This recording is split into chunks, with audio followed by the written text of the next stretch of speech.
Global AI spending will top more than $330 billion in 2025 and $500 billion by the end of 2026. And by 2030, it could take about $2 trillion a year to support the infrastructure being built today. That's more than Amazon, Apple, Microsoft, Meta, Nvidia, and Google's parent company Alphabet made combined in revenue in 2024. It's the start of trillions being spent in this build-out of the fourth industrial revolution. At the same time, this explosion of AI spending may be masking other weaknesses in the economy. A September 2025 Deutsche Bank analysis argued that without AI-driven investment, the US might already be in a recession. AI spending is powering corporate growth, stock market gains, and parts of the GDP.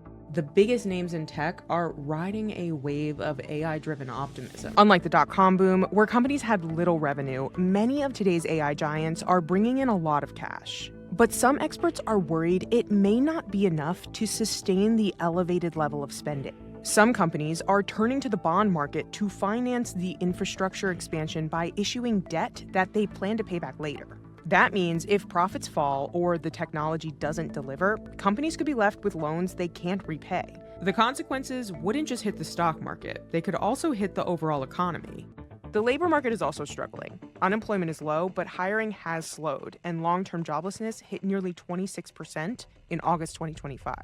Estimates suggest that significant labor market disruption will scale gradually over the next decade as generative AI technology is adopted. During that transition, the divide between those who hold capital and those dependent on labor could widen. But to some, this is a once-in-a-generation opportunity.